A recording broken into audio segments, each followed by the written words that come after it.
और बड़ी खबर का रुख करूंगी क्योंकि रूस को फ्रांस की अब न्यूक्लियर वार्निंग है और फ्रांस ने किया है न्यूक्लियर केपेबल मिसाइल टेस्ट। अब फ्रांस ने दागी है ASMPAR क्रूज मिसाइल। राफेल विमान से दागी गई न्यूक्लियर केपेबल मिसाइल को लेकर खबर आई है और उसी न्यूक्लियर ड्रिल के एक दिन बाद फ्रांस का ये जवाब।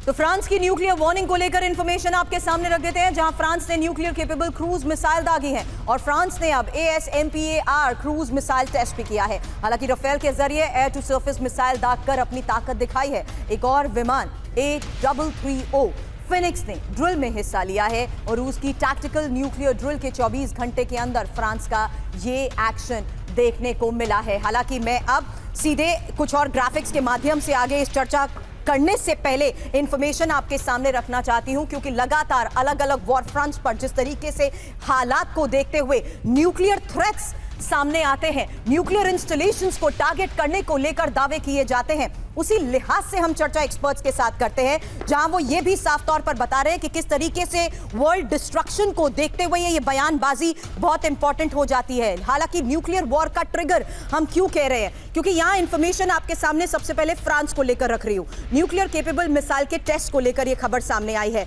और देखिए इंपॉर्टेंट यह भी है कि रूस टैक्टिकल न्यूक्लियर ड्रिल कर चुका है। तारीख थी 22 मई 2024। ये टाइमिंग बहुत ज्यादा इंपॉर्टेंट हो जाती है और इसी टाइमिंग को देखते हुए इस वक्त मैं सवाल करूंगी। हालांकि उससे पहले एक और इंफॉर्मेशन आपके सामने, क्योंकि अमेरिका सब क्रिटिकल न्यूक्लियर टेस्ट कर चुका है। 18 मई 2024 को पोलैंड US से न्यूक्लियर डिप्लॉयमेंट की मांग कर चुका है और यह मांग की गई थी 22 अप्रैल 2024 को। North Korea nuclear trigger simulation drill कर चुका है 23 अप्रैल 2024 को। चीन 500 न्यूक्लियर वेपन तैयार कर रहा है। अब अनुज सर, ये टाइमिंग इंपॉर्टेंट नहीं हो जाती, क्योंकि जिस लिहाज से इस वक्त कदम उठाए जा रहे हैं, are we ahead to world destruction? अगर हम वर्ल्ड वॉर इसे ना कहें, वर्ल्ड डिस्ट्रक्शन भी कहें, क्योंकि ये हालात के दौरान किए जा रहे मूवमेंट्स, ये गतिविधियां, ये ड्रिल्स बहुत बड़े संकेत हैं। बिल्कुल बिल्कुल सुनिए, हम लोग एक बहुत डेंजरस सिचुएशन की तरफ बहुत तेजी से बढ़ रहे हैं। मैं देखो एक बात बताता हूँ, one bad military commander, one cynical military commander can cause a world war, trigger to a world war. आप देखेंगे कि वर्ल्ड वॉर जरूरी नहीं है कि पुतिन और बाइडेन के डायरेक्शन से, एक कोई गलत एक्शन ऑन ग्राउंड आपको वर्ल्ड वॉर की तरफ ले जा सकता है। वर्ल्ड वॉर क्या, नेटो के साथ विस्तार को देखते हुए एक सवाल समझाइए सर इस वक्त के हालात। बिल्कुल बिल्कुल, उसकी वजह ये है कि आज जितने पे मनूवर्स हो रहे हैं, जितने भी न्यूक्लियर मनूवर, चाहे वो पोलैंड में है, चाहे वो फिनलैंड में है, चाहे वो लातविया या कहां पर है, वो तमाम मनूवर्स इसलिए हो रहे हैं कि वो एक दूसरे को बताना चाहते हैं कि अगर आप ये कर सकते हैं तो हम ये कर सकते हैं, और अगर आप वो कर सकते हैं तो हम उसका जवाब देने के लिए तैयार हैं। और ये इवेंचुअली सारी चीजें लीड कर रही हैं कि आप किस प्रकार से फाइनली आप देखेंगे कि वर्ल्ड वॉर में तब्दीली हो सकता है।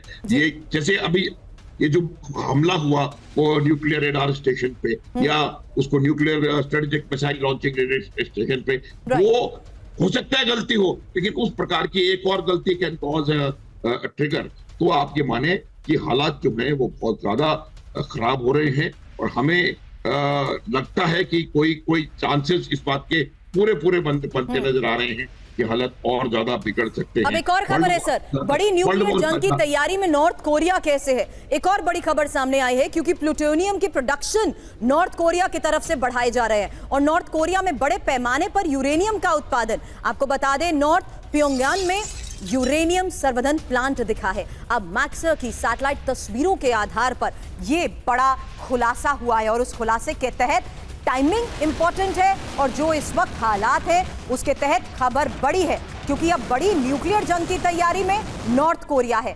क्यों, किस तरीके से? क्योंकि प्लूटोनियम का प्रोडक्शन नॉर्थ कोरिया बढ़ा रहा है। ये एक बड़ी खबर आपने जानी। अब